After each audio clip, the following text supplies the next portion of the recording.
Взрывы возле Курской АЭС, украинцы захватили склады с материально-техническим обеспечением армии РФ, а также о нежелании европейцев воевать. В эфире «Нехта» самые важные и интересные новости к этому часу. Удар по кошелькам да по самолетам. Великобритания и США объявили о новых персональных санкциях против режима Лукашенко. Как отреагирует самопровозглашенный? Курский фронт. Россияне теряют личный состав, склады, военную технику. Благодаря чему украинским войскам удалось прорвать российские линии обороны? Эта операция стала для российских военных неожиданной. Она стала шокирующей. Не могут набрать. В Восточной Европе нехватка военных. Сможет ли ЕС подготовиться к войне с РФ? Главная проблема заключается в том, чтобы убедить молодых людей пойти на службу за меньшие деньги. Друзья, доброе утро. Буду рад вашему лайку, подписке и репосту. Вы прекрасно знаете, что для нас это очень важно. Оставляйте также свои комментарии и спасибо вам за обратную связь. Об актуальных и важных событиях прямо сейчас начнем. Российские войска продолжают бить по гражданским объектам Украины. В пятницу, 9 августа, они нанесли несколько ракетных ударов по Константиновке в Донецкой области, которая находится недалеко от линии фронта. Первый удар пришелся по большому супермаркету, где в этот момент находилось много людей. Общее количество раненых и убитых более полусотни. Ликвидация последствий циничного удара продолжается. Глава Донецкой областной военной администрации Вадим Филашкін призвав местных жителей евакуюватися. Люди в більшій кількості отримали на поранення середньої тяжкості. Зараз, якщо наші лікарі не будуть справлятися, будемо відправляти поранених до міста Дніпро. На теперішній час повністю наші лікарі справляються з тими завданнями, щоб надати нашим людям необхідну допомогу. Россиянам надо потерпеть, и через 2-3 дня в Курской области все будет хорошо. Успокоительный прогноз озвучил Рамзан Кадыров. Его заявление прозвучало спустя 2 суток после того, как Герасимов отчитался Путину, что в Курской области и так все хорошо, а наступление ВСУ остановлено. К тому же, в первые дни Путину доложили, что на территории РФ зашла 1000 украинских военных. Вчера же в Минобороны РФ заявили, что якобы войска РФ уничтожили 945 украинских военных. Однако наступление ВСУ почему-то не остановилось. Наоборот, спецслужбы европейских стран сообщают, украинцы смогли прорвать вторую линию обороны. Не исключено, что вторая линия обороны РФ в регионе частично прорвана. Украинское наступление в Курской области, вероятно, приведет к передислокации российских войск с других направлений для поддержки оборонных подразделений ВС РФ и проведения контратак против украинских сил в этом регионе. Россияне говорили, что на Курский фронт направлены новые силы РФ. Помимо этого, российские Z-военкоры сообщали уже о взрывах и неспокойной обстановке в районе Курской АЭС. В сети также появлялись первые фото украинских военных в городе Суджа. В нескольких районах Курской области продолжилась эвакуация. А вот в Украине говорят, что ВСУ взяли под свой контроль склады боеприпасов, которые предназначались для группы войск «Север», которая должна была наступать в Сумской области. Кроме того, украинские военные будут закрепляться на территории РФ. А успешно подготовиться и застать врасплох путинскую армию удалось благодаря тому, что в Украине придерживались правила информационной тишины. Я аплодирую тем людям, которые провели огромнейшую работу, готовили эту операцию. Слава богу, я вернусь к этому, никто, кроме тех, кто организовал операцию, не знает главного замысла этих боевых действий и проведения этой боевой работы. И мы видим результат этого. Поэтому вот это основополагающие моменты, которые сегодня определяют успешность этой операции, которая, когда она закончится, никто не знает. Опять-таки возвращаемся к замыслу.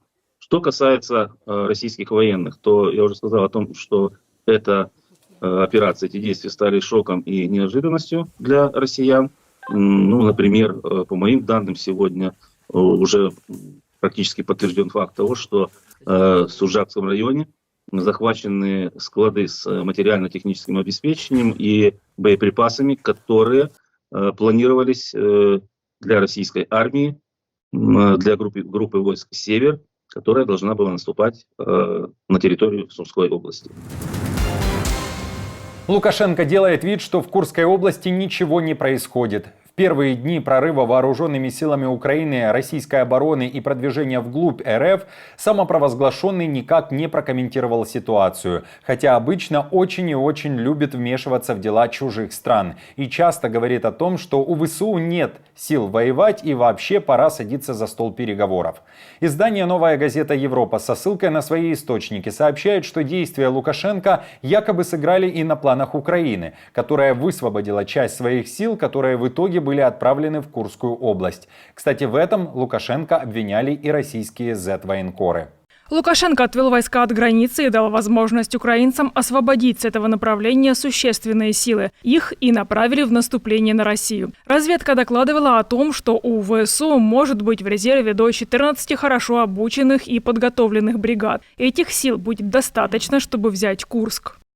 Как вы считаете, почему Лукашенко молчит? Ваши варианты напишите, пожалуйста, в комментариях. Великобритания ввела новые санкции против представителей режима Лукашенко. Об этом в Лондоне заявили в 4-ю годовщину начала масштабных протестов в Беларуси. Известно о новых ограничительных мерах против еще 7 физических и юридических лиц. На этот раз санкции введены в отношении начальников исправительных колоний Дениса Толстенкова, Андрея Пальчика, Филиппа Стурченко и Алексея Лазаренко. Через 4 года после жестоких событий, свидетелями которых мы стали в Белоруссии, беспощадные репрессии Лукашенко против гражданского общества не ослабевают. Более 40 тысяч граждан арестованы по сфабрикованным политическим обвинениям. Гражданское общество и независимые СМИ растоптаны, а режим не уважает демократию и права человека. О введении новых персональных санкций против пособников режима объявили и американцы. В санкционный список были добавлены также белорусские авиакомпании и самолеты, которыми пользуется самопровозглашенный.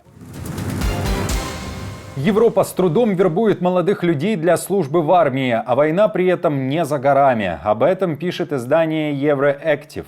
Авторы публикации рассказывают о том, как Польша, Венгрия, Румыния, Словакия и Чехия уделяют внимание своему боевому потенциалу. В этих странах говорят о том, что молодые люди не особо активно идут в армию, а некоторые военные часто бросают службу.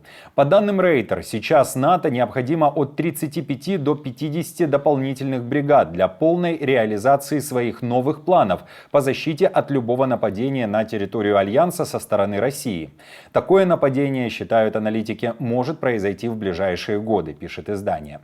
Однако мотивировать людей идти в войско европейским лидерам дается непросто. Но при низком уровне безработицы в Восточной Европе главная проблема заключается в том, чтобы убедить молодых людей пойти на службу за меньшие деньги, чем они могут заработать в частном секторе. В Крыму российские войска увеличивают количество наблюдательных постов вдоль побережья. Об этом сообщают украинские партизаны из движения «Атеш». В частности, такие пункты зафиксированы в районе Севастопольской бухты. В движении сопротивления говорят, что количество таких постов начало расти после того, как Украина активно стала использовать безэкипажные морские катера для уничтожения Черноморского флота РФ.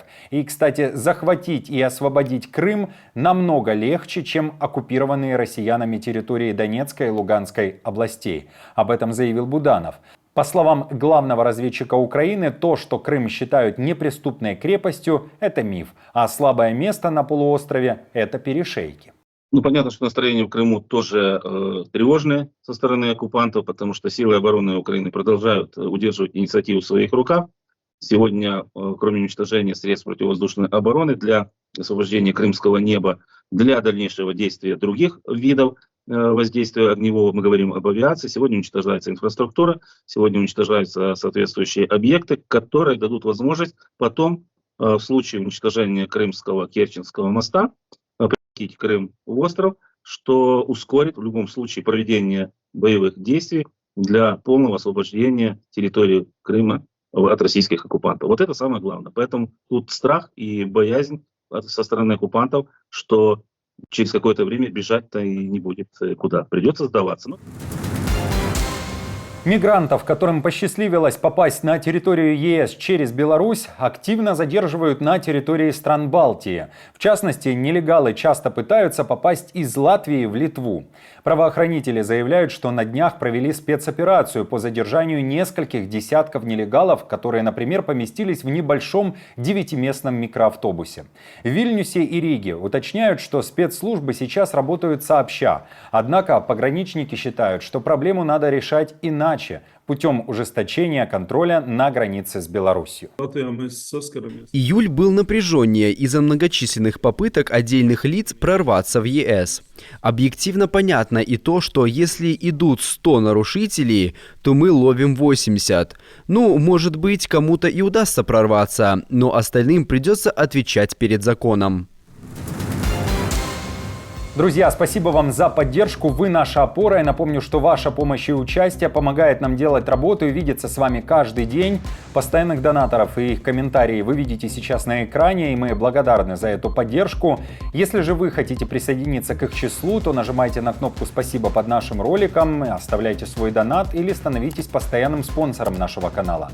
Мы с командой продолжаем следить за самыми важными новостями. Оперативную информацию от Нехта ищите, как всегда, в наших телеграм-каналах или на платформе X. Спасибо вам за доверие и то, что остаетесь с нами. До новых встреч и хороших вам новостей.